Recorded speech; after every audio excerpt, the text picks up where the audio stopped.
Nah, we ain't holding up. Damn. Okay, now we in this thing. All right, man. Speak to the Lines podcast, episode 140. It's your boy Young Rez. Join with J Rock. King Davis for signing in. How are y'all doing? Oh, we did 119 last week. Hold up. Wait, that was this week. 119 what? We did 119 downloads in 3 Word. days. Dead ass. I'm looking at it. Okay. It's alive. It's alive. We back. Back at Mama's crib. 2 weeks straight? What? Hold on. What? We getting consistent again? Is this what consistency feels like? It's been a minute. It's been a minute. I'm not in that nip hustle. I'm not gonna lie. Last week's episode had me rolling. This nigga Rock is when Rock get in his bag, he can actually be pretty funny. Like when he get away from the dark jokes that this nigga be telling and like actually starts telling like lighthearted shit that's funny. He's pretty entertaining, bro. I'm not gonna lie. Facts. I agree 100%. Yeah, bro. Rock, you was funny last week. You was funny last week, bro. I will definitely take I don't know where you put that sausage, biscuit, and water from, but nigga, that had me rolling for hours, bro. Because that shit made so much sense. This nigga said this nigga paid for 2 families at Cracker Barrel. Normally, I would let you slide on me like, the story was, I was gonna pay for this family. Now the wife wouldn't pay for that one. So we debating about it. So I said, fuck it, we gonna pay for both. Yeah, I go to McDonald's next day. Yeah, that was funny. That was funny. That I was laughing. I was laughing for a long time at that. You're stupid. Oh man, how y'all boys doing, man? What's good in the hood? And it's been a great week for me, man. This has probably been one of the greatest weekends of the year so far. Damn. Did you say well hell? I said damn. That like the best of the year. I know it's March, but still. Yeah, no. Well, I could say the best of the first quarter then. Yeah. Same thing though. Yeah, it's the same thing. Hey man, the past few days have been pretty good days to be outside if you're in Dallas anyway. The weather's been nice. It hasn't been too hot. I mean, ain't no mosquitoes popping yet. It's been pretty good. So you had an opportunity to get out this past weekend. Yeah, man, you did yourself some good. Because the weather is amazing outside right now. And actually, I appreciate both of y'all for giving me the time of day to let me, I didn't want to hold anything up, but it was fun. Like going to the park with the kids and the dog, like it was dope. Pretty cool. Bro, let me tell you, Lonnie Pooh. That little girl, bro. Dog, she melted my heart the other day. I saw her on Facebook. Yeah. They posted. Oh my god, bro! I was just like, one day that's gonna be Emery. Oh my god. One day, dead ass. Are you ready for it? Dead ass. Sleep a few times, bro. That's definitely gonna be her. My god, she is adorable, bro. Like I was just like, man, that's my goddaughter. That's what's up. Appreciate you, bro. Appreciate you. Yeah, man. She's something else. Yesterday was pretty cool. Texas Tulips, far as fuck, but where is it? It's fun. It's in Pilot Point. Who? Pilot Point. Yeah. So it's not even far north Dallas. Like it's past Frisco. Oh, it's past Frisco. Yeah. It's like going to Oklahoma. Yeah, it's like 30 minutes past Frisco, dude. It's far. It's like an hour and a half from us. Shit. Yeah, but it was cool though. You go out there and there's tulips all over the place, and if you go at the right day when there's not as many people, it's a lot of opportunities to take pictures. So nice. Yeah, it was pretty cool, man. Yeah, she enjoyed herself. Yeah, man, being outside, picking flowers and shit, it was cool. But yeah, bro, thank you. Out of like the thousands of pictures we did take, the ones that I posted are like the only good ones that she was like smile. It was like smile Lonnie, and she like, and like this weird ass face. And I don't know what I did to capture the one where she's holding a basket. But I was like, oh, this is actually a good picture of me. Yeah, that was the one. But you know what's crazy, and maybe that's why I was so astonished because I'm used to the trademark Lonnie, so yeah. I was just like, what? Yeah, check you out. Yeah, actually trying to look. Well, you're already cute, but actually trying to smile with purpose, I guess, is a good way to say it. So yeah, it was cool though, man. It was pretty cool.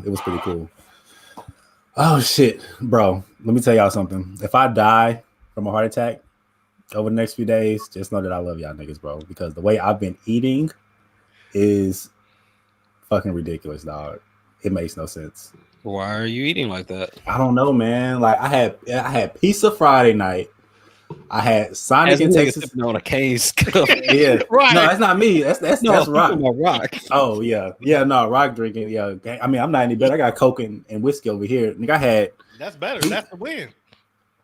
Yeah, Right. Yeah, a short time win.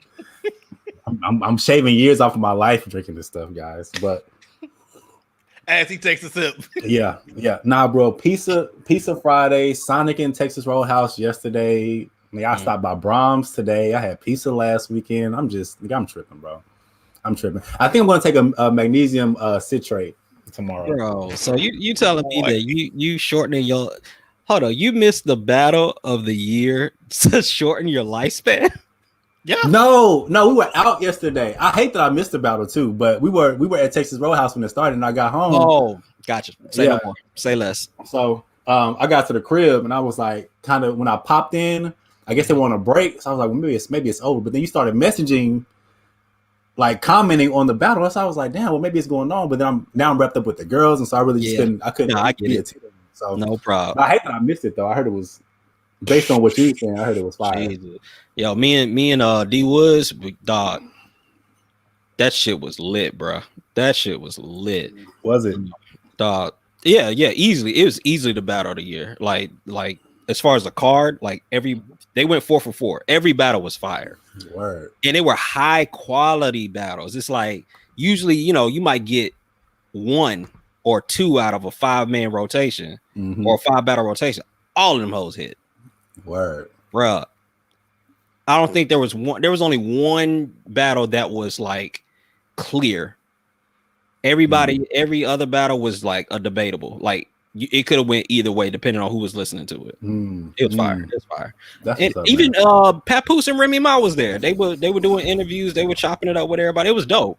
Oh, for real? Yeah, it was dope. What Papoose doing now? I know he laid up with Remy Ma, but is he still rapping anything? Kinda, but I think last time I checked, he put his career on the back burner for her. Because they were trying to get her out of jail and everything like that. And they do what's that? Not Love and Hip Hop. Is it Love and Hip Hop? I mean, it's a reality show. I know it's one of the reality shows. So they're on a New York version with Joe. Got you. This nigga can literally be called Joe now. That I could have said that 10 years ago, and no, Joe who? Talking about the singer? Oh yeah. And now people be like, oh, Button. I was talking about Fat Joe. Oh yeah, that's the come up. Nah, it is. That guy's doing his thing. What do you think about his move to Patreon? Wait, I heard about that. So wait, my understanding, correct me if I'm wrong, is so he's still doing the podcast. Correct. He's just having additional content behind the paywall, right? Right. So there's different pay levels. I think on the first level you get like an extra show. I think the second pay level is like you get BTS stuff along with some other stuff, and then the third level apparently they're coming out with a show, Journey or something like that, and you get access to that. And so I got a problem with it. I mean, it's not like he's honestly like the dude should profit off of his name, and so this is going to show him where the value of his name is, because only people that's going to pay for it, people that value his content. And I honestly feel like Joe's been screwed over for so long in so many different facets of his career that anything that he gets, I'm happy for him. Yeah, man. I hope this works out for him. Yeah, he paved the way, dog. That's crazy to say, but yeah, like he's like a pioneer of the urban podcast movement. Yeah, the fact that he still does a normal show, then you get another show on top of that, dog. Crazy work. Plus on top of all the other shit they got going on. That's a lot of content. That's a lot of content.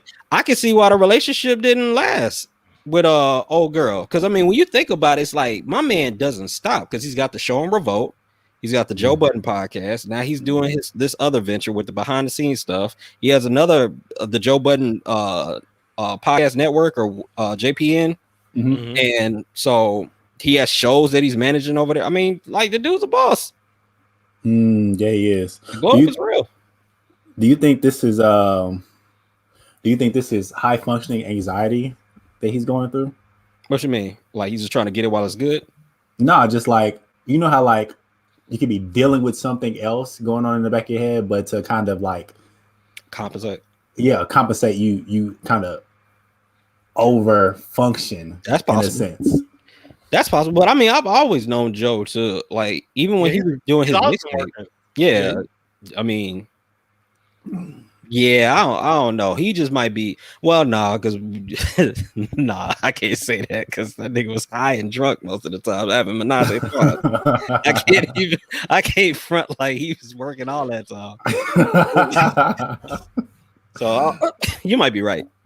Yeah, I don't know. I was thinking about that the other day. Not in relationship to him, but just how high functioning anxiety works. And I'm just like, oh, okay, this is I can see this being a thing. Mm-hmm. So yeah, that's all. Yeah, good for Joe, man. Good for everybody. I want to jump in Wizards losses because I'm over here kind of drinking a little bit and it's catching up to me. So I can see it in your eyes. Right. No, my eye is itching. I've been outside skating, and I don't know. It's Mount Cedar in the air or some shit. Got my eyes itching. Gotcha. Well, Wizards losses, dubs and L's. All right, I got a loss this week. You didn't sell no cars when you skipped the battle. Oh no! I sold my money. I got the money, but I watched Coming to America 2. That's my loss. Don't spoil it, bro. Don't spoil it too much because I haven't seen it. But I mean, that's all I'm gonna say. That's all I'm gonna say. A lot of people are saying that it wasn't good. It's because you are going against a legend in the first movie.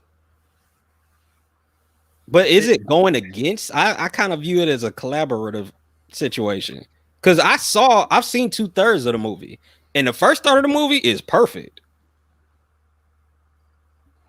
It's perfect. The first third of that movie is perfect. We can talk about that later. But okay. All right. That's all I got.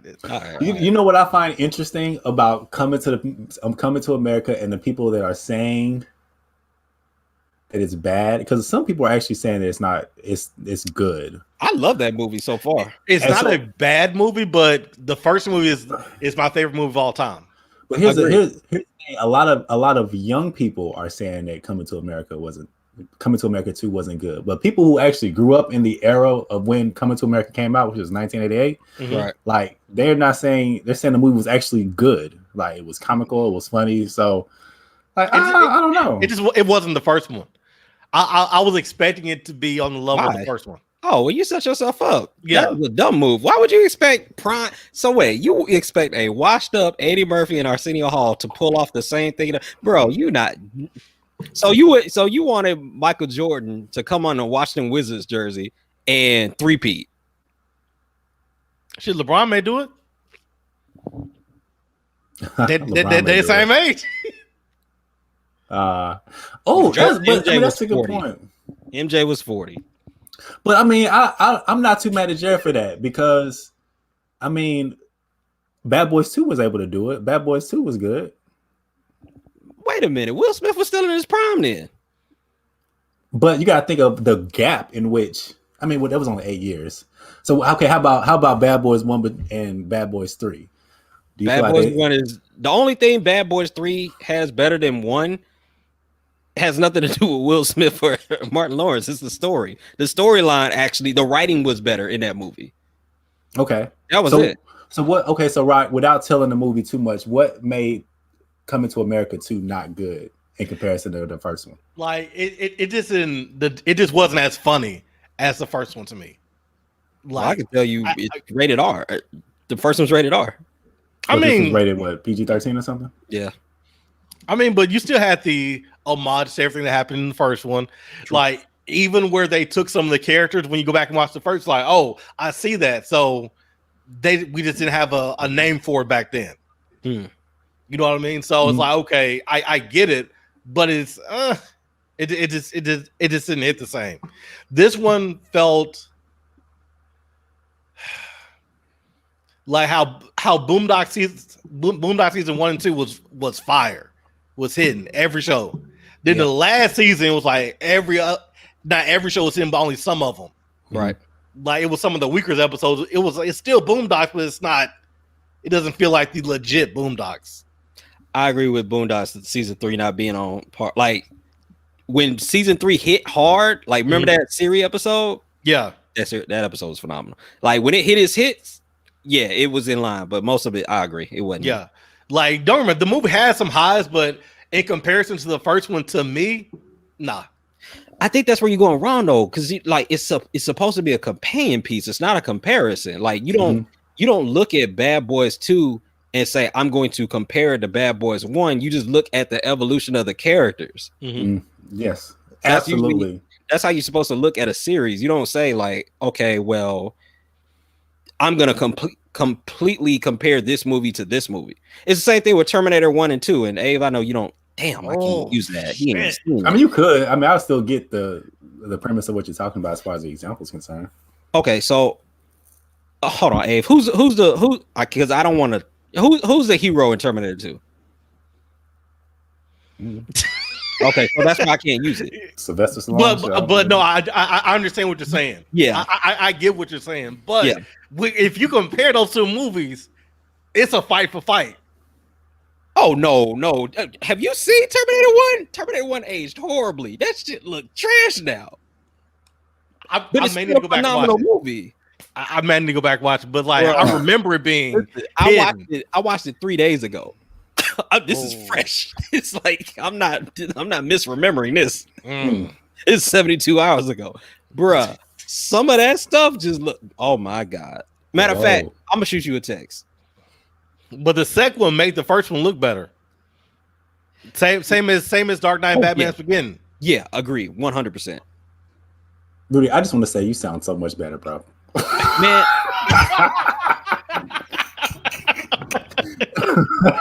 Oh, shit.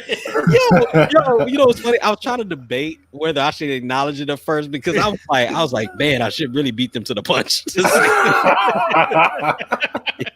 Yo, man, it's clear you can hear every joke, everything. Yeah, I'm saying I was like, oh, it really actually sounds, it really sounds clear. Bro, I'm such a stickler for sound. I humbly apologize to y'all and to everybody that listened to that. I apologize. Yeah. So I was listening to and the reason I'm actually even really caught on sound now is because I was listening to Best of 2018. I told y'all earlier, I was listening to our Best of 2018 episode, and we were sounding like crystal clear on that hoe. But I mean, it's different, right? We were together in one room. We had better mics in a sense. So it was just different. But to hear Best of 2018, then to hear last week's episode, but then to hear this week's episode, you sound pretty good, bro. Yeah, I appreciate you. No doubt. So I got to win. I mean, me and the family got to kick it. I kind of touched on it a little bit earlier. We went to Texas Tulips, took the girls out there. Just kind of get away. Like you said, it was a great weekend to get out because next weekend is going to rain for like 4 days. So yeah, man, we went out there. Texas Tulips is pretty dope. It's in Pilot Point for those who are in the Dallas or Texas area, which is like North Texas. I'm not gonna say North Texas, but it's like past Frisco, and it's pretty cool. I mean, it's lines and lines of tulips. They give you a basket. You get to go out there and pick tulips and take pictures, and it was pretty cool. The girls seemed like they really enjoyed themselves. So just kind of get away for a little bit. The season only lasts for like 3 weeks. So oh wow, yeah, man, it's not long. So they'll probably end before March is out. So it was cool just to get out there. But yeah, man, that was pretty much it. Fire. Nice little getaway. I'll take that. I had a dub. I filed my taxes and I saw The Power of Children. Say that. My Lord. Yo, when I bought a house, everybody was like, oh, wait till you get your credits for the house. And I didn't really see a difference. And I didn't know if I was just doing something wrong or like if I just didn't bring up something, but I don't know. It didn't feel like it helped me tax wise. Yeah. Gee, I did not owe a penny. And this is the first year, like, as y'all know, I accept all my money up front. Mm-hmm. Like, give me my monies. Like, I put my all the way to 10. I'm gonna get all that bread up front, and then I'll pay Uncle Sam back when I get it. Or I'll put the money aside and then cut him a check, or we'll do a payment plan. We gonna work something out. Yeah, right. I'm getting my money first. I think this is the first year since 2016 that I've gotten a refund, and I was like, okay, that's a dub. But then the Senate passed the bill, the COVID bill. Mhm. So Yeah. now, what's that? $1,400 per kid. Yeah, Mm. So that's 2 kids. Mm. It's 2,800 plus. you and your We wife. get a 28. So Yeah, bro. that's huge. Then I found out today that they're doing part of the bill is the children's thing where they're gonna give you $300 per month The credit. per kid Mhm. for 6 months. So starting in June, every month for every child you have, you'll get $300 direct deposited to you. Facts. Bro, you know what kind of damage I'm gonna do to Let's this? see, it's March, 9 months. Oh damn, it'll be December. Never mind. It's not worth it. What's that? Oh, you trying? Nah, you ain't gonna No, make it. nigga, we would have already had to have a kid. Yeah, the kid would have to be here, bro. Yeah, man, that's cool, dude. Yeah, man, kids can. I mean, when it comes to taxes, dude, you can really rack up on kids, bro. Yeah, You rack up on kids, so that's what's up, man. I forgot about that credit. that is They a were doing. windfall. Yeah, that credit's gonna be dope. That credit's gonna be nice. So yeah, man, you'll be able to do a lot of damage, and this is a lot of money that we weren't really even. At least me, I wasn't like checking for this. Like I wasn't checking for an extra 14 plus Alani. You know what I'm saying? Like that wasn't in my sheet for 2021. So yeah, man, it's a huge surprise for sure. But they'll be getting that shit. Facts. I'm still trying to. I actually need to talk to both of y'all to try to strategically map some of this stuff out. Like, you know, because we all on this debt paying journey together, and we all have different things that we're trying to approach. Like, that is a massive windfall of money to come into in a short period of time. It is that you don't have to you don't have to pay taxes on. Right, Mm. bruh. W's. Twin Yeah, man. W's. Facts. Yeah, twin W's for sure. Yeah, there's something to do with that money for sure. Especially if your finance bag, like all of us are. One quick thought, because this is kind of a piggyback off of what we were talking about last week. So professional. One of the things that one of the things that I've been thinking about since we had that discussion is that people that don't really want to how do I want to say this? You know how people been like, yo, we don't need to raise the minimum wage, or we're gonna vote no on people getting the money at a certain level. Mm-hmm. I think the reason that people are voting against it or are coming out against people getting so much money is because they really don't want people to get a massive amount of money and do right with it. It really has a feeling of like, well, we only want to give the money to people who are just going to get by. We don't want to give the money to people that's actually going to do something to put themselves in a better position. Mm-hmm. And I feel like that's kind of like what they're saying without saying it. Yeah, I think so too. But I mean, I think too is, I think they know that people probably won't spend it because there's nothing to spend it on. I mean, you can't travel anywhere, so you're like kind of just stuck with the lump sum of money. I mean, unless you go to Vegas and blow it, because Vegas is really the only place that's open. But I mean, yeah, I think what if you make $75,000 a year, then you get all of it. But then if you make over 80, you don't get anything. It doesn't drop down like it did the previous checks. Right. So, I mean, yeah, that's stupid. Yeah, of course they're afraid that people are actually going to do right with it. You know what I'm saying? Because a lot of people are seeing over this past year, they're seeing how important it is to have money in the bank just for cases that happen like this. So they're not, you know what I'm saying? Like, so people, if they get it, they're not going to be quick to spend it on bullshit. At least they shouldn't be quick to spend it on bullshit. They're going to be quick to spend it on some other shit. If they're quick to spend it at all. So Right.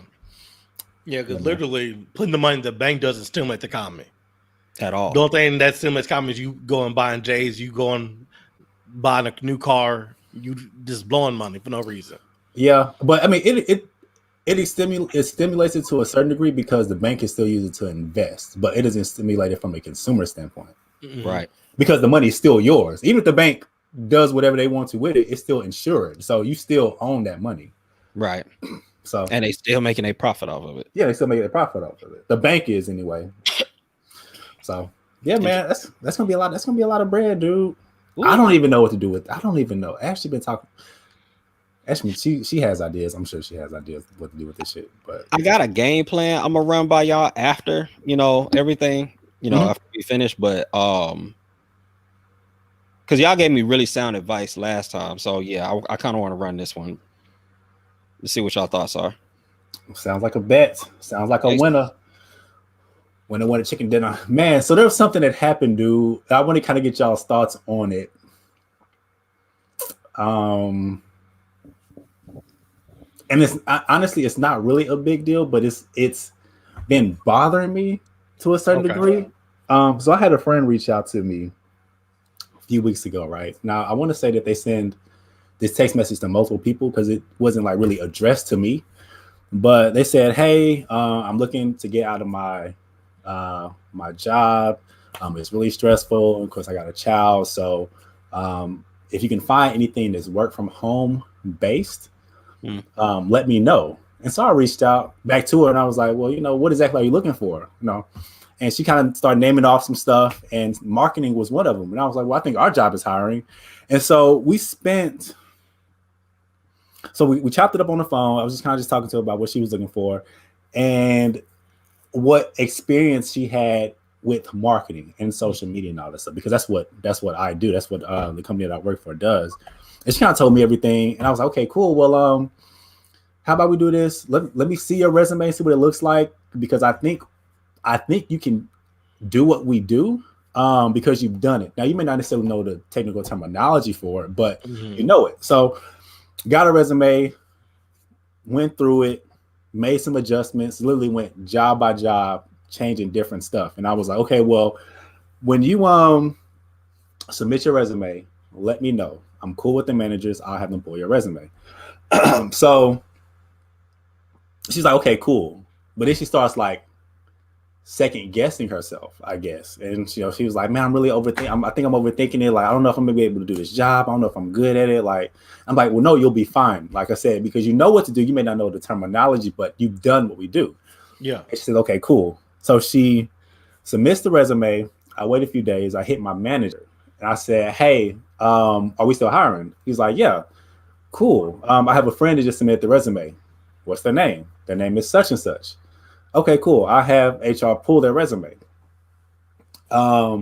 Just like that. And he was like, well, do you want to like hype her up a little bit? I was like, yeah, we know she does this, she did this, she did this. So if y'all are able to interview her, that'd be dope. He said, okay, cool. Mind you, she's still messaging me, overthinking it, guessing, like second guessing everything, right? And I'm like, look, trust me, you're fine. It'll be good, right? Next day, early in the morning, HR reaches out to her, wanting to schedule an interview, right? And so she tells me, my manager tells me, hey, HR reached out to her. I'm like, okay, cool. And so I'm like excited and all this stuff because I've been like giving her tips, like what the interview is going to be about, what you should know, all this stuff. Like, you give them the job. You give them the job, basically. So she, a few hours passes, she messages me and says that she withdrew her application.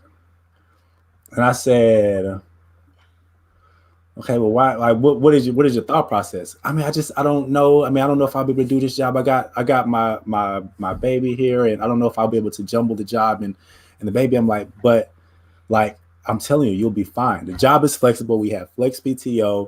It's salary, so it's not like if whatever you don't get done within your work period, you're stuck. Like if you kind of get caught up during the day, you can hop on late at night and it's not gonna be a big deal. And so she was like, I know, I'm sorry. I don't think I'll be able to do it. And so I didn't even respond after that. Cause at the point, I was kind of pissed off. Yeah. I was feeling some type of way. I don't know if I don't even know. I was mad. Shit. I was mad. And I couldn't understand why. I mean, maybe I understand why I was mad, but I don't know, dude. It was just kind of bothering me because it was like you reached out in desperation, it seemed like. And then I don't want to say I walked you into a new career path, but I mean, this is probably, what I did was probably as close to being an inside person as possible, dude. And it's like you didn't like jump on that. So it kind of just bothered me, boo. I'm not even gonna lie to you. It bothered me. And I didn't want to say this story because I don't want to turn this into like a bashing thing. Because people have the reasons as to why they do stuff. But at the same time, it's like, yo, what's good? So what I'll say about it is, number one, you can't want it more than what the other person does. And that's ultimately what happened. You wanted to fix the situation more than she wanted to get out of the situation. Now, as far as her not being comfortable, I get that. Because like even in the job that I'm in now, like when I was applying for it, hey, I've been at my job 8 years, I know it, but it's like, okay, do I know it enough to explain it to somebody brand new who doesn't know the job? I can tell the job to somebody who knows the job because you understand the jargon, you understand everything. So like I get the uncertainty of it because I just like literally just this week, for the first time, I'm helping out with a new hire training class. And like, okay, you're gonna do this part all by yourself. Nobody's watching you. It's just two new people, and you have to teach them by yourself. I'm like, holy shit! Time to grow up. Time to grow up, right? And it's like, you just jump into it. But if you don't have enough faith in yourself to do it, you can't make that jump. And like, I use myself as an example. Like when my brother was trying to teach me to do IT work. I remember that. I was going through it, studying. I studied my ass off, and like when I got to him to test, he's like, "Well, you're not doing enough." And he's like, "Man, I know you know it, but then I wouldn't meet his standard."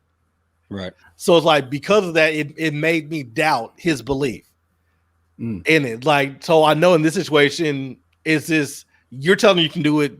You know you can do it because you know the job, but she's in her mind, like. Because I don't know what she's failed in life either. So she could be holding up a previous failure. It's like, well, somebody told me that I could do something in the past, and I didn't succeed in it. Yeah. So yeah, I get it. Yeah, and she threw out there, man. I don't want to mess up your reputation. I'm just like, well, it's like I don't want to say late for that, but I mean that was the point I was gonna make. Is like. Sometimes people we're so selfish in like our desires and our needs. We don't really think about how this affects the other person. Like, not to say anything, but you actually put your neck out on a line for somebody. So like once you start getting the ball rolling, when you're from a job perspective, it's just like, all right, I'm gonna go talk to my manager. I'm gonna go talk to the person. Have HR take time out of their day to pull a specific application for a specific person for a specific reason, because I was asked to hype them up. Hey, you want to hype them up? Oh yeah, right? So we go through all that manpower just for you to then turn around and be like, I'm out. And so then in the future, it hurts somebody else who actually really wants it to hit Ave up, potentially.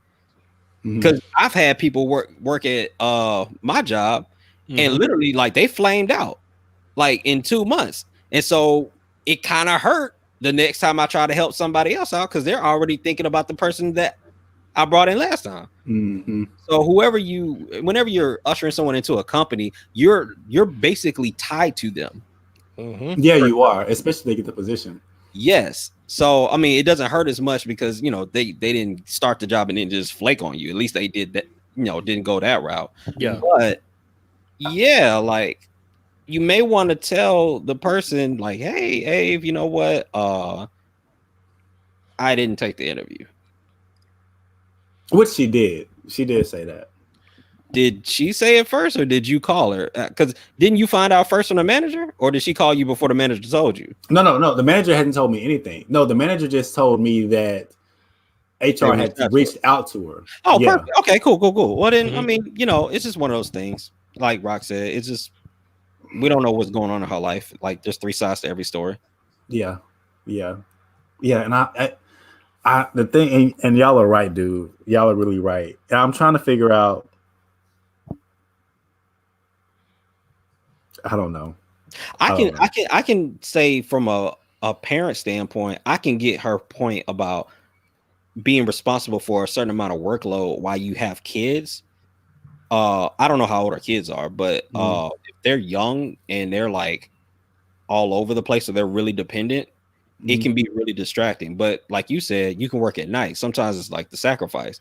So like there'll be times like at work where like the day goes by, but I have to watch the kids because I may be the only person here, right? And so that just means that once the kids go to sleep, I have to then go back to work to do. So I'll be grading calls and doing stuff at like 1 o'clock in the morning, right? You know, or like I'll work on the weekend, right? And I'm not salary. And that's the thing. I guess I was in my mind, and you guys are right. I don't know their story, and I'm not even trying to understand what they're going through. But I just feel like that's honesty. I just feel like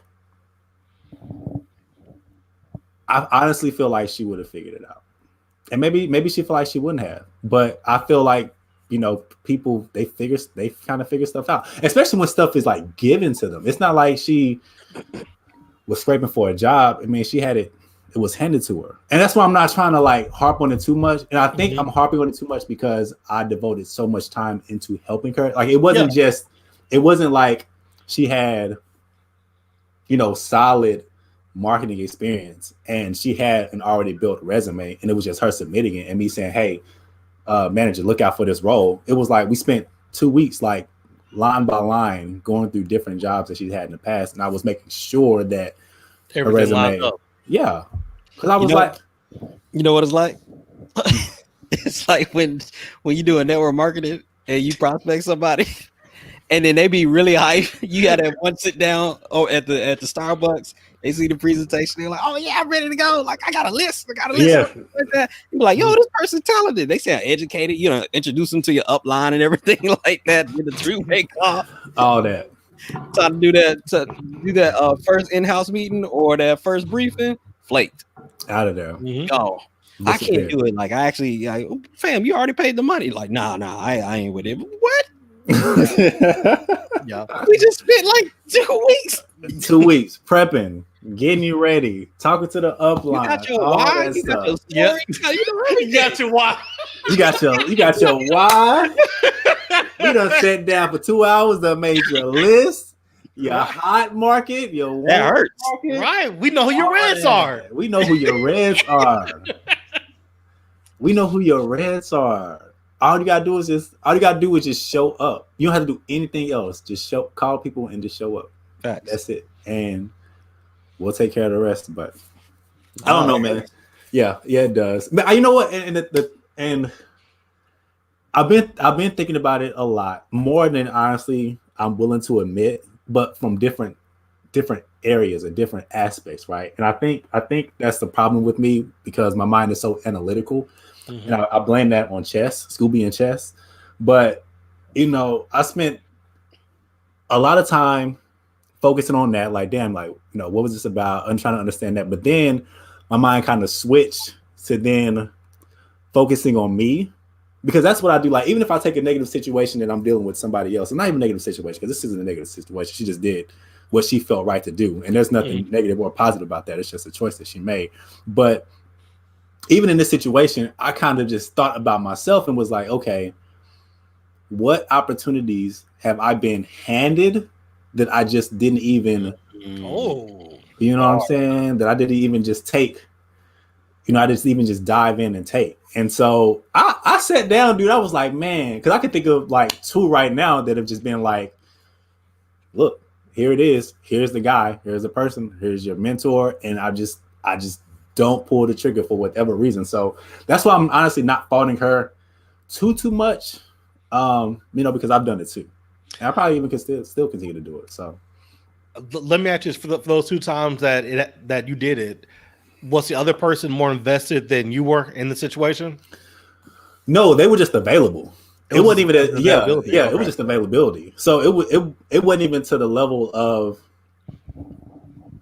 I'm not gonna say it was not to the level of what I committed to the situation, but it was just like, call me and we start whatever it is. Yeah. And I just never called.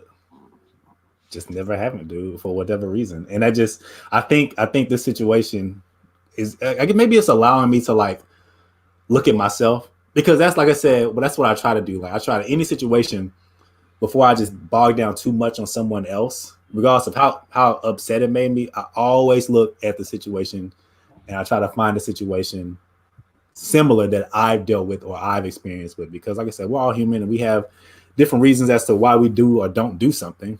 We're not perfect. So yeah, I just thought that was interesting, dude. That's noble, bro. I actually I'm gonna take that from you. I wish more people would do that, but I'm definitely gonna try to do that more. Yeah, man. Yeah. So that helped me out. I was mad at first, dude. I know. I was mad. I was like, what are you doing? What are you doing? It'd be like into a new career on a fast break. You be on a fast break. You got the 2-on-1. You throw the perfect lob, and they just blow the layup. They just blow the layup. Don't even catch the ball. Hit their fingertips, bro. Hit them in the head, like, and nobody's guarding them. Nobody's guarding them. Nobody's there, dude. 2-on-1. Dude came out to me because he thought I was pulling the shot. I bounced past it to you. You missed the ball. I bounced past it, bro. And you kick it out of bounds, bro. Yeah. We only had 2 seconds left on the clock. We were down 1. Like, bro, down 1, bro. Speaking of it, did y'all catch the All-Star? Any of the All-Star stuff this weekend? It actually just started an hour ago? The game did? Because they got the celebrity game and the dunk. I don't think they're doing a celebrity game, are they? I saw that they're gonna do the slam dunk contest. They're doing that. They're doing the 3-point contest. Yeah, they're doing the celebrities because I didn't see them. Yeah, I thought they did. I mean, I didn't watch any of it, but I thought they did. Yeah, no, it's going on right now. Like literally, I think the actual game starts in like 17 minutes. Oh, okay, cool. Or it might be on already. I don't know how much time has passed. That's what's up. Yeah, I know this is the weekend. I know women are out there getting stuck. I just saw a GoFundMe. Apparently, homegirl bought a one-way ticket to Atlanta, and she thought that her unemployment check was going to hit, and couldn't fly back. No. And so she put out a GoFundMe because she was stranded in Atlanta for All-Star weekend. She couldn't just Greyhound $80, dude. I checked, but that's not even the crazy part, bro. She put the GoFundMe up. Now the GoFundMe raised $1,500 before it was taken down. Full, yes, $1,500. You know what? I'm just gonna make a GoFundMe. Like bump this, dog. Like just because, bro. Yeah. Just because. I just be like, bro, how?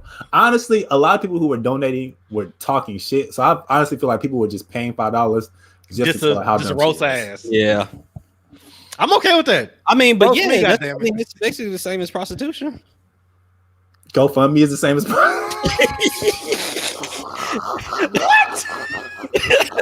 What? Yo, what just happened here? GoFundMe is the same as prostitution. Yeah, basically pay a little bit to take a little bit. What little bit is she providing through a GoFundMe? A little bit of enjoyment of the day to flame somebody out. Oh my god! He said same thing as prostitution. You know what? OnlyFans, GoFundMe, prostitution, it's all the same stuff. Man, fans only, yes. Fans only. I thought it was OnlyFans. It's fans only. It is. No, it's OnlyFans. I was about to say OnlyFans. Yeah, that's awkward. It's OnlyFans. No, but some people say fans only for some reason. I don't know why. Maybe it's like a little fad. We're dumb. We're just dumb people. Bro, OnlyFans. You know what? OnlyFans is just so wild to me. So I sometimes I go through like these phases of where like I think about all the shit that's out now. Mm-hmm. OnlyFans, premium YouTube. I mean, Red. YouTube Red, yeah. Not YouTube Red. What's the premium? Like premium Pornhub, premium X videos, like the premium stuff where you can post content and like people pay for it. All the stuff that we don't know anything about yet. Absolutely. What? I don't know. No, I'm actually being educated just now. What? Yeah. Not that Rez left me on that ledge by myself.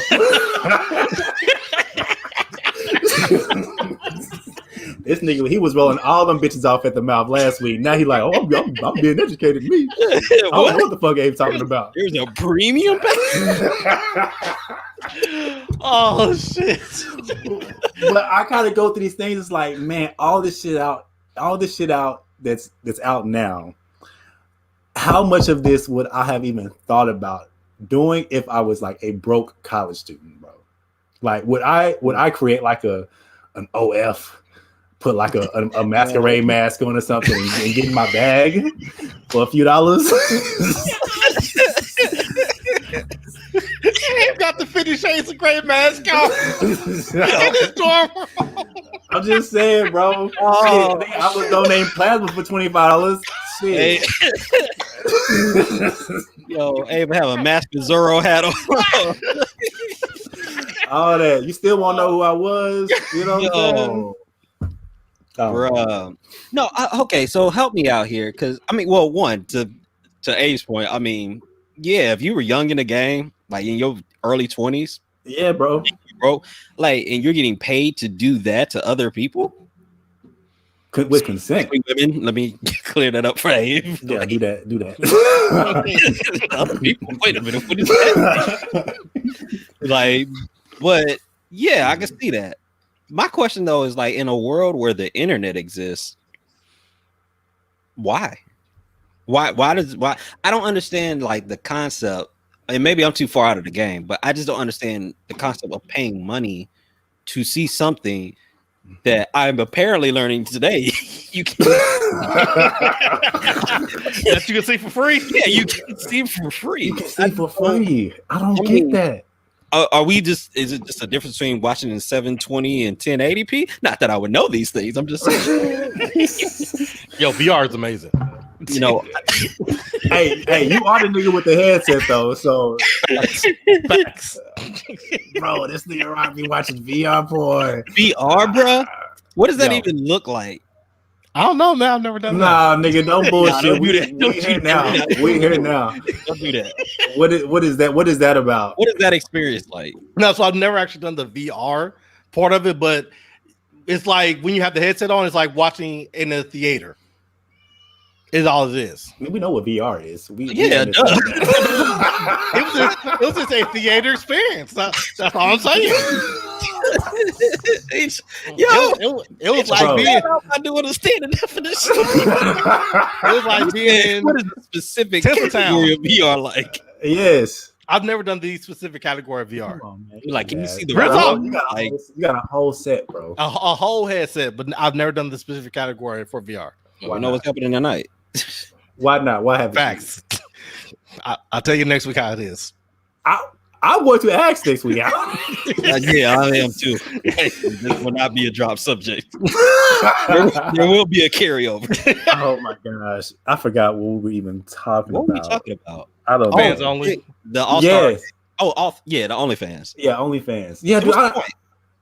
huh? Well, so I was watching a video on it, and like, cause I was like, I don't understand the mindset of it. It's like, well, you get paid access to the person too, so you get to message them, and they'll respond back to you. So I don't care. I don't care that much about it though. But apparently, it's a market for it though. It is. So it's but it's like back in our days, like if you can message Lacey Duvall and then she respond back to you directly. Right. And it'd be her. And then have it. Right. Can you imagine if it was like a call center? Or like a text center that you think you're texting these porn stars, but it's really like Joe. Joe on the second floor getting in his bag. And you just know like, God. This Lacey Duvall. I was just texting Lacey Duvall, but this nigga. It is a market for it though. It is a market for it. I know of someone who did like you know, like the phone sex thing, where they'd be like, "Ooh, yeah, let me." Really? Yeah. Banking, bro. And I couldn't imagine it was a market back in our day for that shit. Yeah, in the 90s, I wasn't picturing that. Going to a payphone and putting a quarter in. What? Ooh, how you doing? Hey, what's going on? What are you doing? Yeah, in the middle of a shopping center, like, bruh. It's like, I'm like, fam, like the payphone is see-through. I can see. Yeah, bro, that shit there is crazy. But I mean, I think if we're being honest, porn is addicting, right? It can be addictive, and so you're always looking.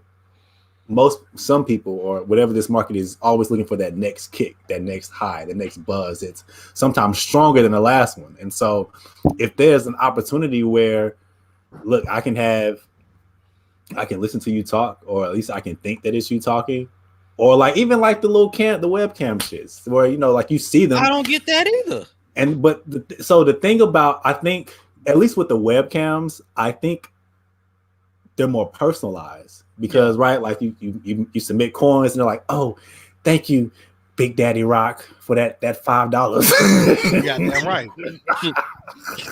Goddamn right, bitch. That was $5. Yo.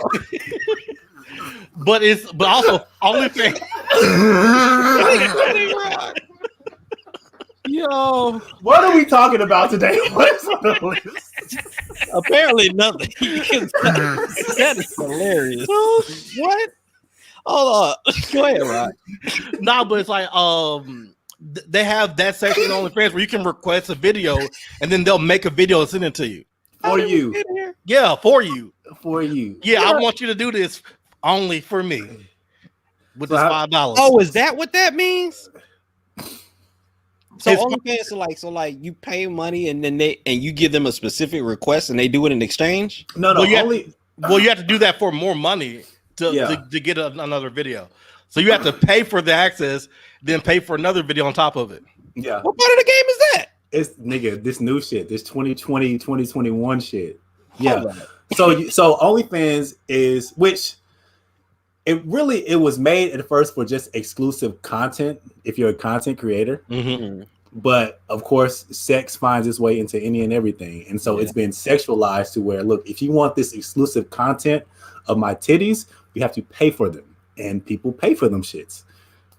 And so that's kind of what it's turned into. What Rock is saying is you have opportunity, I guess, to make personalized stuff. Mm-hmm. And so you can pay that extra $5 or whatever, and they'll be like, Big Daddy Rock, here go my titties, just for you. I wrote your name on my titties, Big Daddy Rock. Here you go.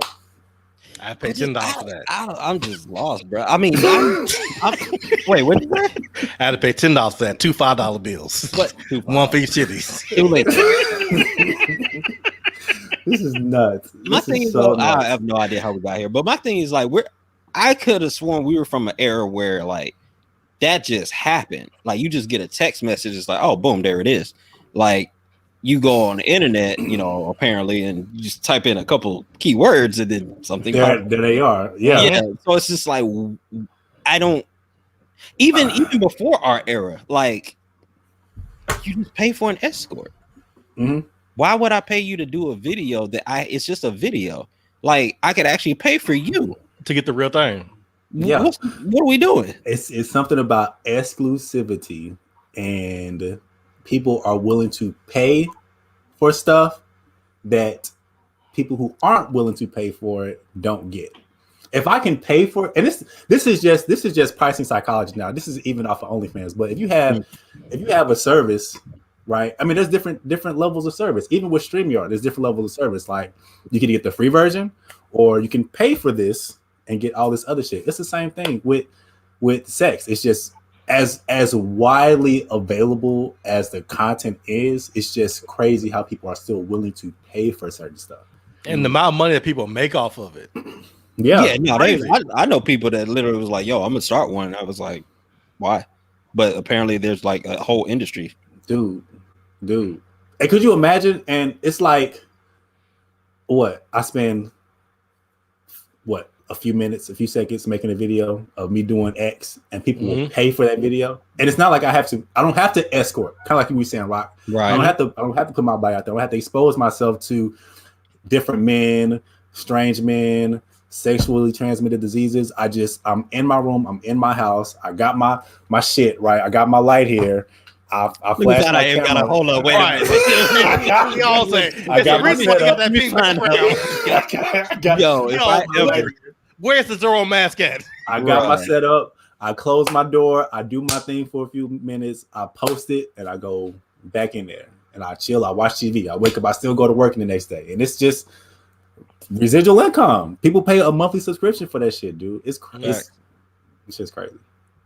Okay, not the hustle. I ain't gonna lie. If I was back in my college days, I'd be like, what? You could do what and make what? Yeah. Not saying that I'd do it, but I would think about it. You would have considered it. I would consider it. Like, this is easier than blood, and it's more fun. So yes, for real. Would this been one opportunity that you didn't take the call back on? Wait, what'd you say? Look, Oh, would this be one opportunity that you didn't take the call back on? What you mean? Only Like you had a mentor, you had an OnlyFans mentor. Oh, like, hey man, hey, I got this camera, I got this lighting. The only thing I do come over here for 5 minutes in this Zorro mask. I'm really trying to figure out how desperate I was in college. No, I don't know. I don't know. Wait, for the sake of now, I'm going to say no. No, of course not. Hindsight is always 2020. Yeah, for the sake of now, I'm going to say no. So they'll do a personalized video, not to harp on this, but so they'll do a personalized video, and then it's just them, and people just pay for it. I mean, they may have partners. I mean, it's literally the same stuff that you see on different websites. I'm pretty sure it's the same. It's the same exact content. Mm-hmm. Yo, what if you had an OnlyFans? Like, just because I just started the whole YouTube thing. What if you had an OnlyFans page and you putting yourself out there, but you just not catching fire? Like, it's just no traffic. Nobody's no traffic. Ain't nobody seeing your shit. Yeah, that's tough. That you would even degraded yourself and you ain't profited. It's just like, it's tough. Damn. So yeah, you got your titties or your balls out there because niggas do it too, and ain't nobody checking for you. Yeah, that's tough. That's tough. You activate that page, especially one of the family members or your coworkers find out, and you ain't got no traffic, so you just taking all the L's. For real. So more people still know about your shit, but ain't nobody paying for it. Oh, that's trash, bruh. You got that's trash. More people that see it does actually subscribe. That's tough. That's a tough conversation to have, boy.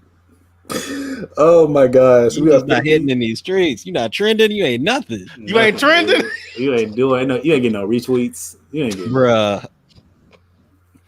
What are we gonna talk about? What are we gonna talk about? What were we talking about? We 57 minutes in. All this happened just because you brought up the NBA and the girl getting stranded. And we spent 20 minutes on. We had no idea what like this was not supposed to be.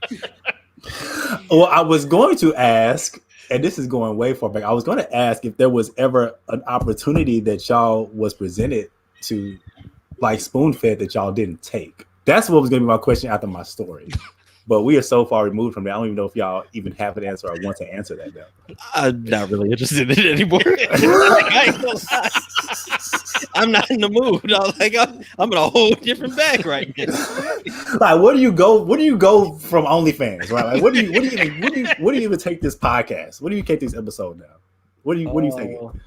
What, Judas? We take it to Judas? Nah, we're not doing that. That is not the transition. We are not for the disrespect the legend with the OnlyFans intro. Oh, with the OnlyFans segue. Good Lord. Oh, yeah, man. Hey, nothing else, dude. There is money to be made out there, dog. If there's money to be made, there is, dude. There is a lot of money to be made in different ventures and different ways, dude. You can get it. I think this pandemic has really taught us that. It's like you can get it. You can get see?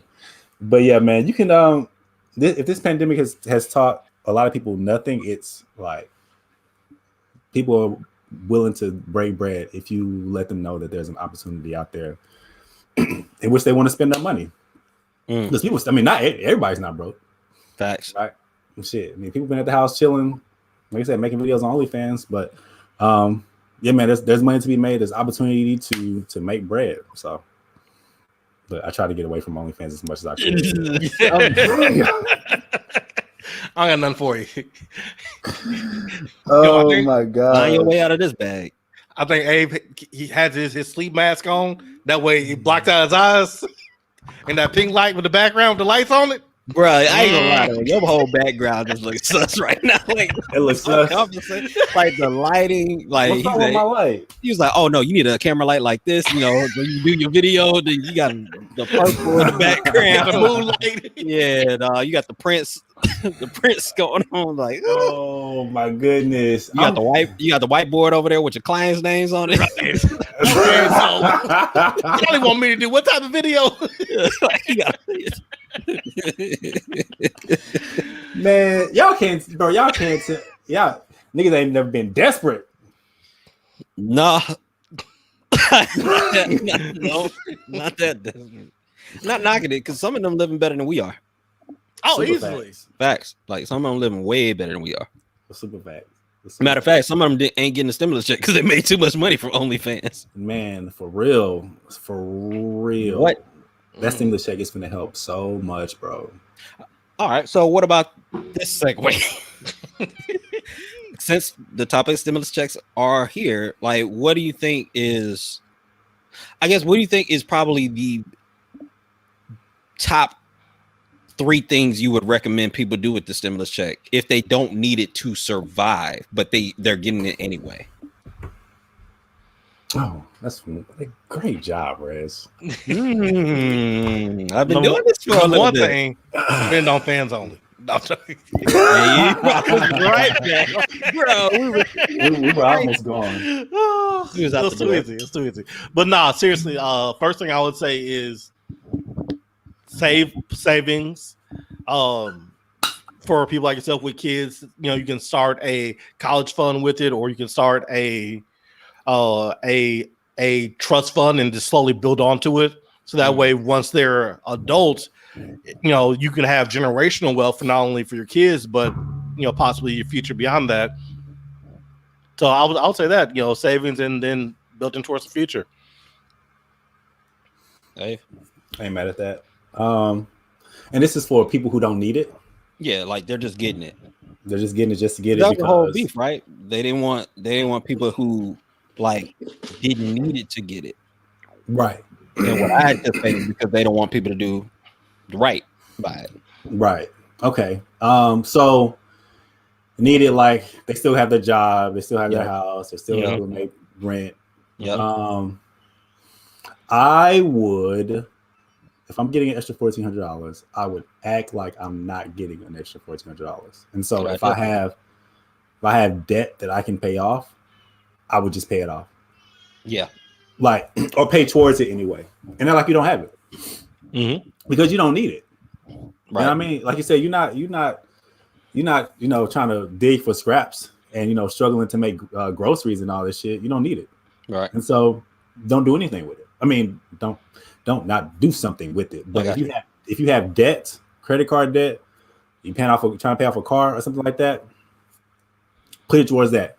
And it's like you never even got it. But you got it because your debt is less, but your bank account is somewhat the same. And you're still gonna get paid on Friday. You're still gonna be able to make groceries. You're still gonna be able to do this and do that. So if nothing else, put it towards debt. Off rip. If you're blessed to not have debt, then you have more options, right? Like you can put it towards your savings and still not do nothing with it. If you're looking to getting into the stock market and investing, you can do that. Do it wisely. Do it with financial help, financial assistance anyway. But I mean, I wouldn't say blow it, but if you don't need it, that's the thing is like you don't need it. So the smart thing to do would be to put it towards something. Right. And you really can't go anywhere. I would just say, just don't blow it. Don't blow it. I can't tell you what I'm going to do with ours. I haven't even thought, because I haven't even put that money into my equation. You know what I mean? Yeah. So I don't even bring it here. I'll show you what to do with it. I bet you would. Yeah. So it's not even in my equation, dude. So I like kind of like my robocall check, right? Like I know it's coming, it's going to be here, but when it get here, it's going to go towards something. Like I'm not going to be able to spend it on anything that I want, or I shouldn't. I'm not going to. It's going to go towards something. So yeah, I'm with you on that. I think one thing, if you're going to pay off something, because I am with the whole like just Like if you're gonna eliminate a debt, eliminate it. I'm kind of kicking around this thing with paying off a debt that frees up the most money. So like if I owe $2,000 on a credit card and I owe $2,000 on furniture, and then I'm getting a check from the White House or United States or however you want to, or the IRS, however you want to say it, I'm gonna pay off the one that's gonna free up the most money. So my minimum payment might be like $120 on the furniture, and it might be $50 on the credit card. Well, I'm gonna pay off the furniture because it frees up extra money. I'm gonna free up that 120, and then next month I'm just gonna take that 120 that I would have put on that and put it on the other debt, and just chop it down that way. So I think I'm more on the, like, if I'm gonna pay off the debt, I look at the return on interest on the monthly payment first. Now that may not be the best idea, just because I've heard interest, you want to pay off the one with the highest interest or the lowest interest, like Snowball versus Avalanche. Yeah, Ramsey, go ahead. You know what? Yeah, what's wild about that? I don't know if he like actually had to cough or was that a part of like his skit? Because he was like, "Were you?" Oh, yeah, that's part of it. That's part of it. I thought you really coughed. That was dope. That was dope. But no, I'm just on that tip. Like if I'm gonna pay off a debt, I'm gonna pay off whichever one frees up the most money, like immediately. And then if a person doesn't have debt and they don't have it already, Roth IRA. I'll start a Roth account with a quick. Yeah, no, for sure. For sure. Yeah, man. It's so paying off debt is so interesting, dude, because it really takes like, you have to have like a strong mind to do it. It's not like some shit. It's not some shit that you can just be like, oh, I'm going to just pay off debt. And then you just start doing it. Like that's not what this is at all. Like you actually have to have like a mind where it's like, hey, look, I'm going to pay this off, and it's not going to be easy. Like it's going to be a bunch of bullshit because I'm bringing in money and it's going to something else, and it's going to something else that I purchased years ago. You know what I mean? And it's probably breaking down as we speak. Probably breaking down as we speak, dude. And you still got to pay on it, and it's the game of getting out of debt is trash, but it's rewarding. But if you allow yourself to really stick with it, it'll pay off in the long run. I was talking to my homeboy, and we kind of talked back and forth. And he used to be big on like, or he probably still is, but he was big on. Okay, so you know how like I do a lot of shit myself, like I do the brakes and I do shit to my car because I want to save money. And he was always on the line of, well, you could do that, but some people just pay money to have other people do it so they don't have to. Right. Like for time, right? Like I'd rather pay somebody to do it versus me spending the time, jacking up my car, taking my wheels off, changing brakes and all this stuff. And so he finally decided, he was like, I'm going to change my light bulbs myself. I said, dope, cool. Yeah. Okay, that's a good place to start, I guess. It's a good starting point. People pay money to change light bulbs. It's a good starting point. Hey, people, if you go to the dealership and they say, hey man, your light bulb is out, they're not going to pass you as a registration. You want to change it. I'm about to say, not in the bedroom, nigga. No, I think it was Inception. I think J-Rock did Inception on me because I saw him do this and I immediately was like, light bulb. Like he planted the idea at me. Like that was hard. No, like the light bulb, like your tail light, not I got you. Light. So he said he's gonna do it himself. I said, oh man, that's dope. That's cool. And he ended up doing it, and I said, you should do this. You changed your light bulb, but you went to AutoZone, paid like a few bucks for the light bulb, changed it yourself. Went on YouTube, changed it yourself, right? It's like, yeah, I did. I said you should do this. You should call Lexus and ask them how much it is to change your light bulb. And he was like, well, I know I saved money. Why do I gotta do that? And I was like, here's the thing. When you attach a number to it of what you save, then it does something to you subconsciously. Yeah. Like when you call Lexus and say, hey, how much it is to change my light bulbs, they tell you $250. but you spent $5 getting light bulbs at AutoZone. It's like, damn, I saved $200 and something doing this shit myself. And then it's like, okay, what can I do with this other $200? And so it's just kind of, I mean, it's really, when it comes down to debt, it's really about, like I said, having a strong mind, but then also subconsciously and consciously telling yourself, like, look, if you do shit yourself and you realize how much you save, and how much you're able to allocate that savings to other places, especially debt, it pays off, especially mentally. So that's fire. Yeah. So hopefully he does it. I think he should. Because every time I do something in my car, like I ask the dealership how much. Like when I changed my brakes, I went to Firestone for another reason. I was like, hey, how much is it to change all the brakes on my car? They said, oh, it's gonna cost you $500. But I paid $75 to buy the brakes from AutoZone and a day to do it myself. I about to say, shit, you give me $150, I come out there and do yeah, right. No, so yeah, man, that's just the thing, because with debt, you're gonna learn how you're gonna have to save. You have to cut somewhere.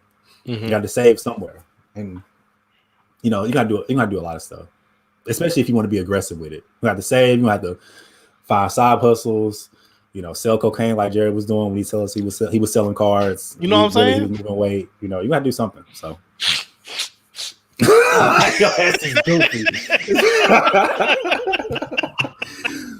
So yeah, man. Can't be on camera when y'all talking about the drug game. Hold up. What we doing? What are we doing? What? Oh, keys. All jokes, man. All jokes. But there's freedom in debt free, dude. It really is. Like, absolutely. I hadn't thought about my debt paying off journey so much until like recently, because I know what being debt free feels like. Like my student loans are gone. I mean, I didn't have a car note when I had the Honda, and you still have the Honda.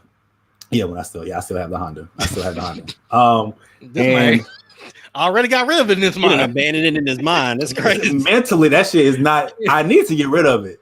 You know what? Once I pay off my car, I actually might really consider getting rid of the Honda. All right, there's 2 episodes in a row that Honda's popped up. I know, man. I know. It really is. But damn, y'all threw me off. What the fuck was I talking about?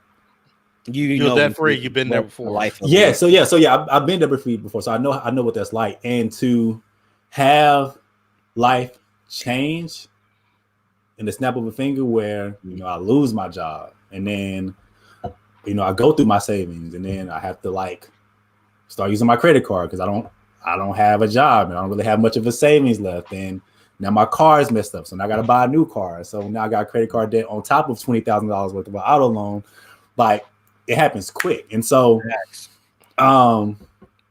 man, so to be so focused and just paying it off that I didn't even realize like the journey that I went through to get to this point of only having like $7,000 left on my car, and that's it. It's like I don't know, it's pretty interesting. So I say all that to say, like, regardless of how deep you feel like you are in debt, you can always get out of it. I was 26 grand in debt after not having debt, and then having like 12 grand in the bank. Right. You know what I'm saying? To go from that to being in the whole 26 G's, but then to be almost out, Facts. So you can do it regardless of how deep you think you are. Shit, homegirl just pay off 90 grand in 3 years. Bruh, and I can't wait. I can't wait for her to come on this show. Did we book her? We did for the 25th. Oh, cool. That's going to be fun. I can't wait. That's going to be a good episode. And I'm kind of glad that we're kind of on this kick leading up to her, because I feel like, like we're novices at this, right? Like we have good principles to a certain extent, as much as we think we do. Yeah. But she's done it. Like, she paid off the equivalent of what me and my wife are in now, right? Because I think last time we checked, we were like at 100.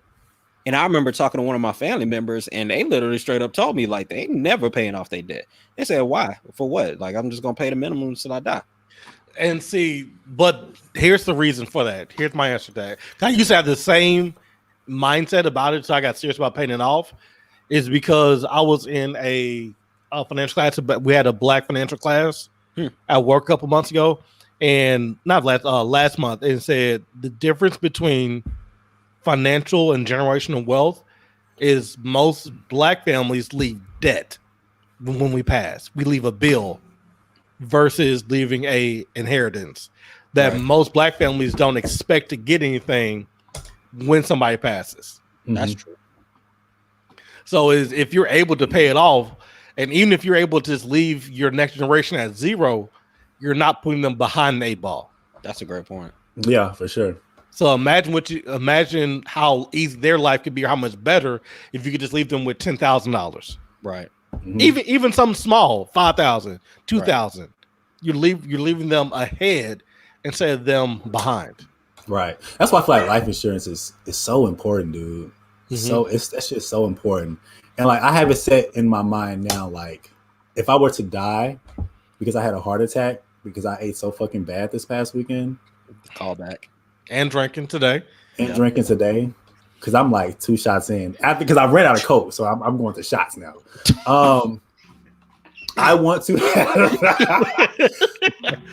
I literally want to have paid off my car to where we have no debt, and so the life insurance money is theirs.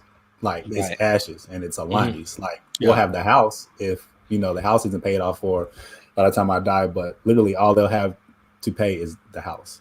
Like we won't owe anyone. Like we're not gonna have anybody knocking down our door trying to get bread. You know what I mean? Like I told y'all a few weeks ago, shit, if they can find an Amazon box big enough for my black ass, put me in that. Because I literally want all the bread to go to them as much as I can. You know what I mean? Well, for that, what you like, once you get your debt paid off, pay off your funeral. Yeah, my mom. That's what I was gonna say. That's very similar to my mom. Because what Abe is talking about is, my mom's like, "Yo, cremate me because it's cheaper." And I never even thought about that. But I remember her calling me. I was on the highway, and she was just like, "Hey, I want to talk to you about my funeral." And I was like, "The fuck, what?" Right? Yeah. And then she was just like, "Yeah, I actually found out it's way, way, way cheaper to cremate me than to bury me. I want you to cremate me." And at first, in my mind, I'm fine. Like, nah, like we're not doing that. Like, I'm thinking tradition and everything like that. And she's like, bruh, like, what she say, bruh? She said, nigga. Oh,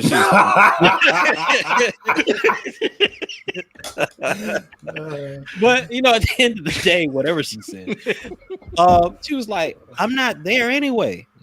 Like, my body, I'm going to be with God. So I'm not gonna care what the heck. You better get this money. And she literally said it just like that. She's like, you better get this money. I'm leaving this for you. You can go blow this on some ceremony that I'm not gonna care about or appreciate. Like, I don't even like public gatherings like that. Yeah, bro. When I want a funeral. Yeah. Don't think I'm gonna be in that bitch like in like floating over the ceiling, looking at all the people like say shit about me. Like, nah, like, yeah, bro, burn me up, dude, and take all this bread. And she broke that down. I have a dark joke. I have to apologize first. Go. And if you go into hell, these fires ain't gonna be nothing. Jesus Christ. Jesus Christ. I'm so sick of Jared. I complimented him at the top of this episode about how his jokes are like so funny when they're not dark. And of course he had to bring in a dark joke. That's why I apologize first, but it's like but yes, cremation is much more inexpensive than a proper burial. Because maybe I think you're paying for the casket, right? You're paying for the land. Like, nah, dude, that's a bunch of bullshit. For what? For me to be in the ground and it, bro. I've seen and riding, and I've seen videos of like TikTok videos of people digging up old burial sites, and the tomb is filled with water, bro. Wait, filled with water. People TikToking digging up bodies? Yeah, like people that work at that. Oh, okay. I'm like, what? Yeah, nah, not no like no thieves. What is happening? They work at the funeral home. For the vine. Yeah, they dig them up for whatever. They dig them up for whatever reason. But yeah, like they'll pop the top off the tombstone. Tombstone will be filled with water, bro. filled up with water. And the thing about, I actually heard this from a funeral home director on a video that they posted online. They said, like, spend as little as possible on the funeral. And because what's going to happen is some funeral homes, they're going to look at what you have in the insurance policy and try to maximize that out. Like, oh, you got X amount of dollars that you can spend at from the life insurance policy. Oh, let's do this. Let's have doves fly and real flowers, and let's do a whole motorcade that leads from downtown Dallas to the funeral home that's like 27 miles away. Like, man, nah, dude. You know what's crazy? Because the last funeral I went to, the one I was leaving out, another funeral was coming in. They had a horse-born buggy bringing the casket in. Mm-hmm. I'm like, what? Are you for real? Be like, so wait, let me get this straight. You want me to spend an extra $1,200 on real flowers that are gonna die a couple of days after the body's buried? They're gonna want you to. Now you can do whatever you want to. Mm-hmm. Yeah, but I mean, like, I'm just imagining them having that conversation with me. But for a lot of people, it's guilt, so they're willing to spend more.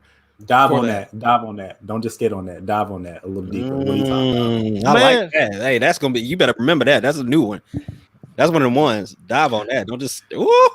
Nah, because it's especially if you feel like you could have done more, or if you should have been there more in life. So if this is your last opportunity to be there for that person, so you can make it make sense. You can justify spending money. It's like, well, I wasn't there the last 5 years of life, or I was in the past 20 years, but when they needed me to be there in death, I did everything I could. So they use that to make themselves feel better, to absolve themselves of the things that they didn't do.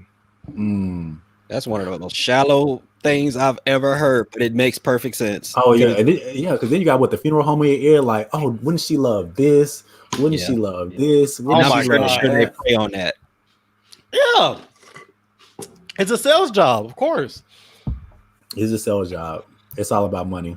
Yeah. Damn, bro, that's tough. Oh, I hope I don't get caught up. I'm praying I don't get caught up in that, dude. Because you always feel like once somebody's gone, you always feel like you could have done more. Regardless, you could have done everything under the sun.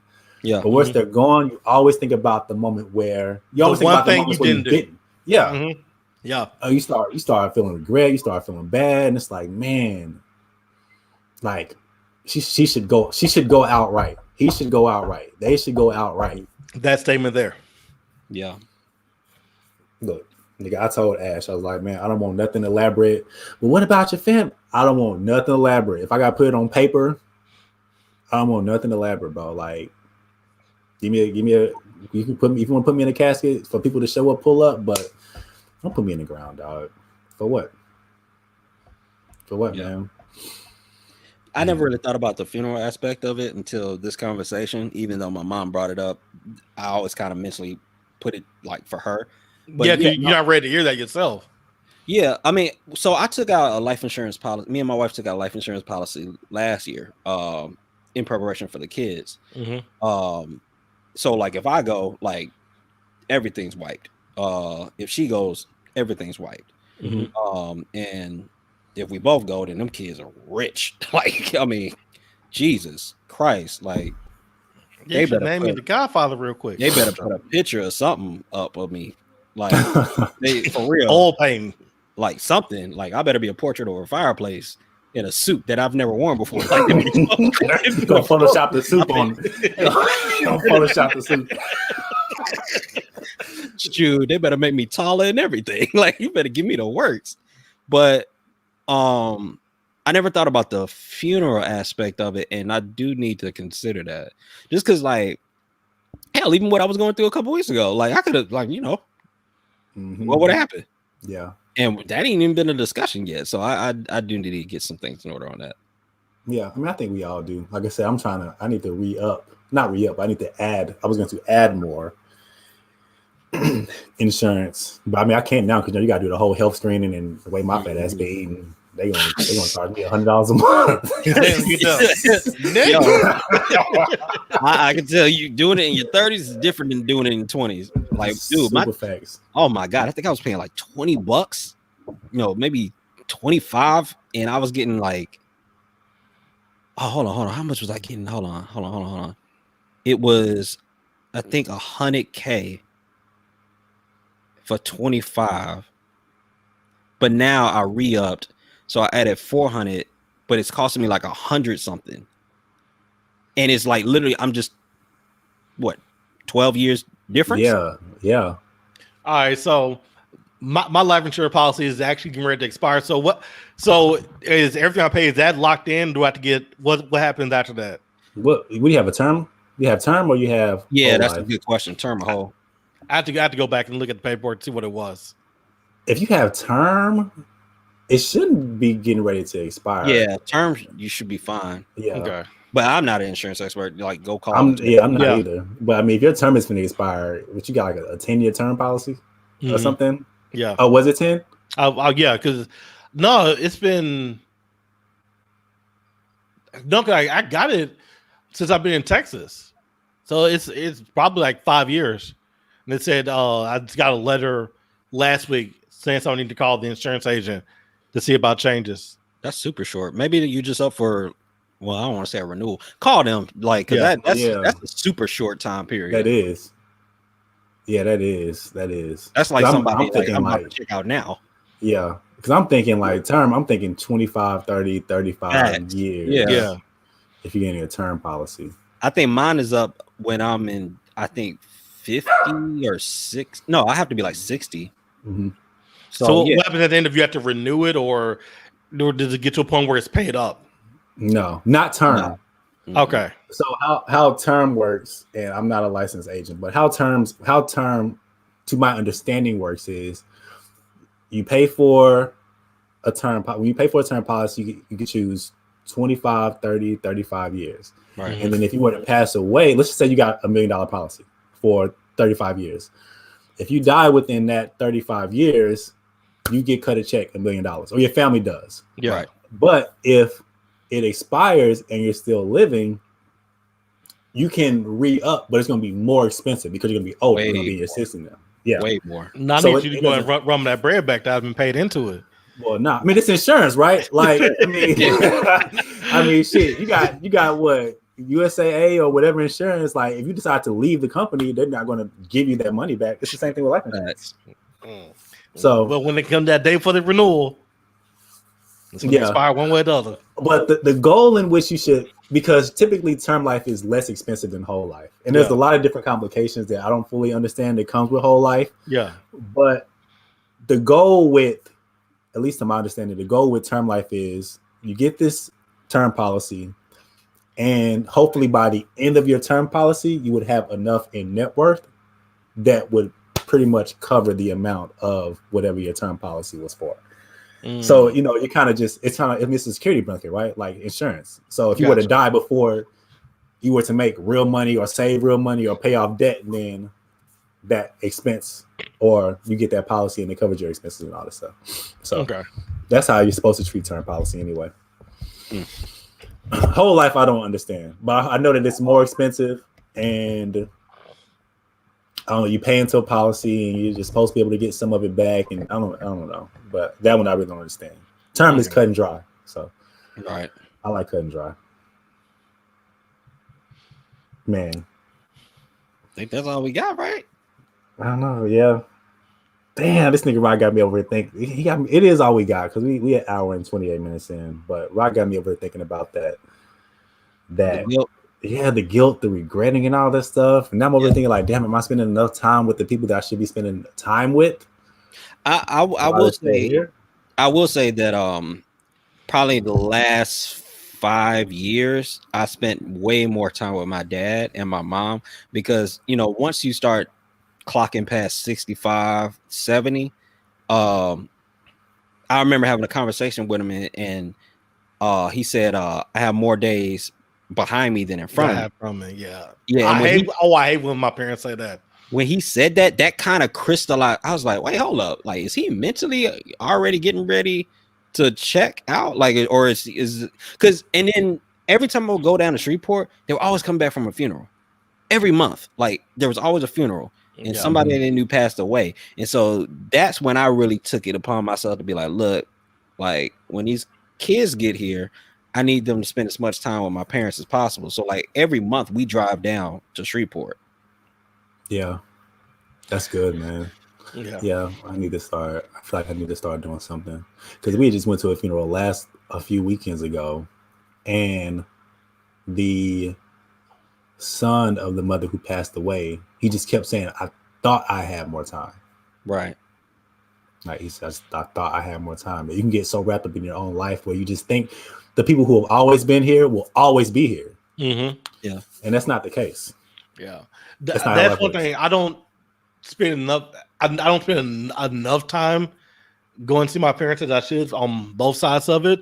But I know in my heart that if they were to go today, I wouldn't regret anything that I did. right. Because like I've made a conscious effort to fix the relationship with my dad and my stepmom. I have a good relationship with my mom and my stepdad. So it's like I fixed those relationships where I wouldn't feel bad for not doing. Right. I respect that. And that's a great place to be. I think for me, of course I say that now, and then if I find out tomorrow, I'll be devastated. well, I mean, of course, Yeah. but I mean, why wouldn't you be? But I mean, that's why like even at night, like I'll pray to God and I'll literally thank him for maintaining my friends and my family. Like, thank you for protecting my friends and my family. Thank you for allowing me another day to like be with them, to be able to speak with them. And you know, I know prayer is supposed to be like some not a freestyle, but it's supposed to be different every time. But I do kind of have like a go-to for like my family and my friends, because I'm very aware that people check out like fast. Like I remember being in high school and one of my homeboys, like he was way more popular than me. He was like one of those guys that would be in a yearbook for like most, you know, likely to succeed type of stuff. And he died before the graduation.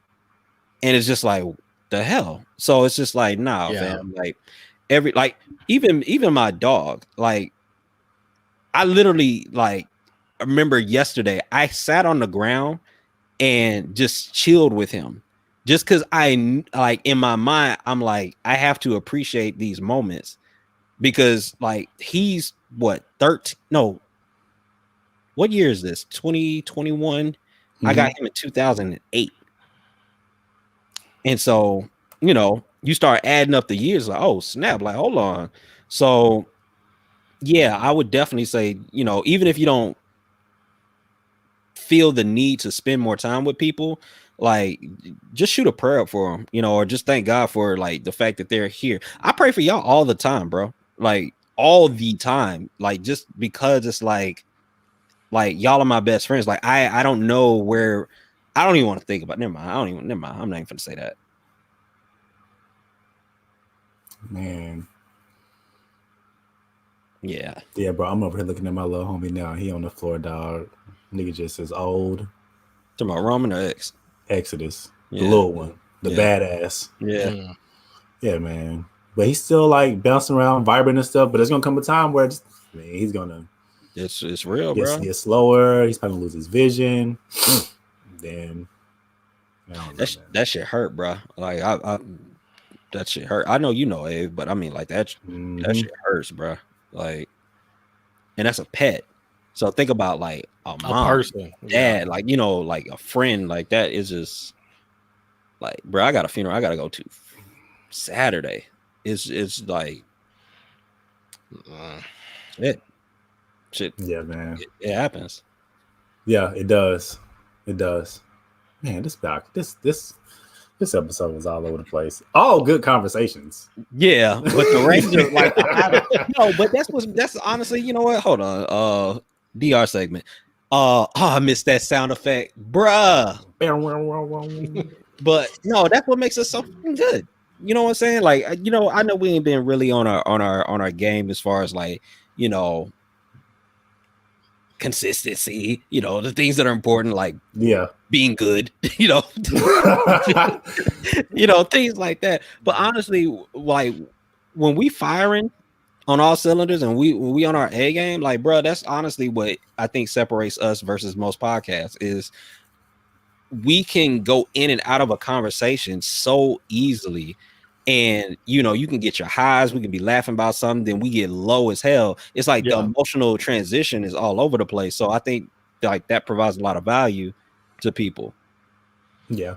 And then we constantly bring in people that actually know way more about a particular topic than we do. So we learn while everybody else learns. I was actually in the midst of our conversation, I was thinking, who would I know that is an expert on life insurance that we can just bring on? So I think that'd be a valuable conversation to have on the show. I know a guy. Do you? You think he'll on? Yeah, I can text him right now.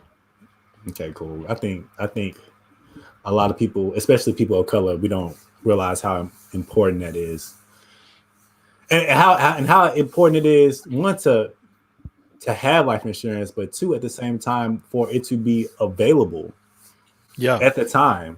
Because you find a lot of people, they are once the person passes away, the family's tearing up the house looking for the policy. You know what I mean? Yeah. Like one, do they have a policy? And two, if they do have one, where is it? And you're going through folders and files and all that stuff. Man, I think when I re-open my policy, I'm going to, of course, make a copy of it. But then I think I'm going to email it to myself. I'm going to email it to Ash. I'm going to put it up somewhere. I'm going to have multiple copies of it somewhere. So that's the last thing that you just have to worry about. Like, does this nigga have enough insurance? Like, that should be the last thing. Like, where's the policy? Can't find a policy. That should be the last thing. You're already grieving at the fact that I'm gone. Like, now you're having to go on this treasure hunt on something that may or may not even be there. So right. No doubt. Yeah, man. Let's get out of here. Well, this is another week where we didn't talk about Judas and the Black Messiah. I tried to slide in there. Y'all didn't want to slide in there after the OnlyFans conversation, so I said, "All right, we ain't gonna." I didn't want to slide in there because we were sliding in the OnlyFans. Right, it was wet enough. Like, what are you talking about? What are we doing? Like, no, it's just that's one of those things where we have to. You know what? If y'all are down, I'm willing to record again this week just so we can have something dedicated to it, because that's one of those things you can't. I don't want to disrespect the game like that. Jumping off of OnlyFans, have y'all seen Judas and the Black Messiah, bruh? That's what I'm saying. I don't want to do it like it's an afterthought, type of deal like that. That's just as soon as we got to the OnlyFans, I was like, well, this is a watch. We still on 50 minutes. We still on OnlyFans. Yeah, bro, we stayed there. My G, we would have literally done a 30-minute breakdown on Judas and the Black Messiah and a 50-minute breakdown on OnlyFans. We're not doing that. What are we doing?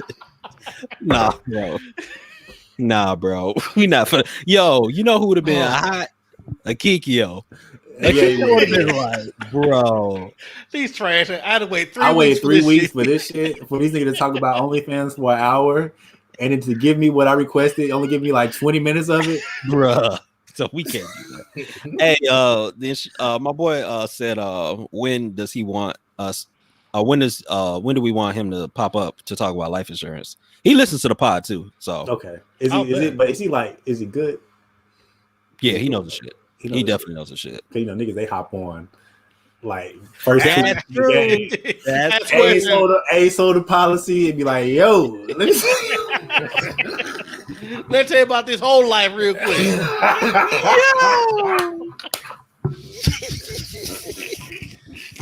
That's real talk.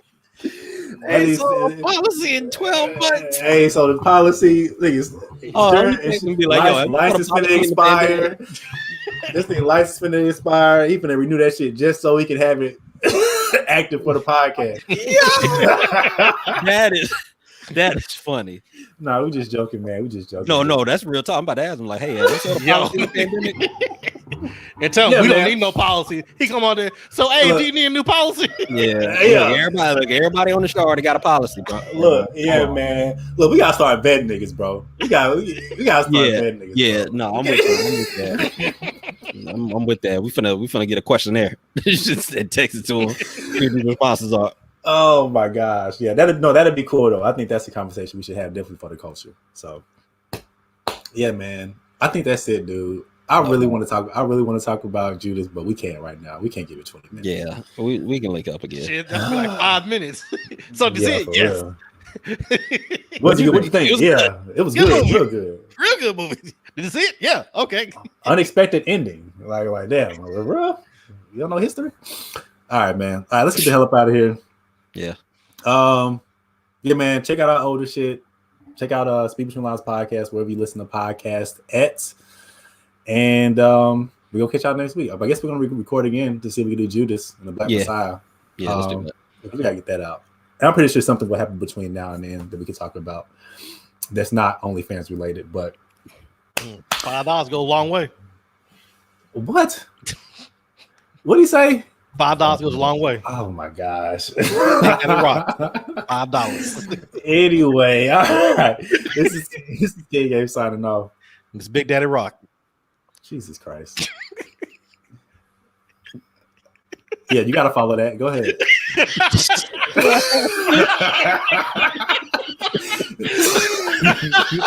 I really am. It's got great. Speak Between Lines. We out of here. What? Oh my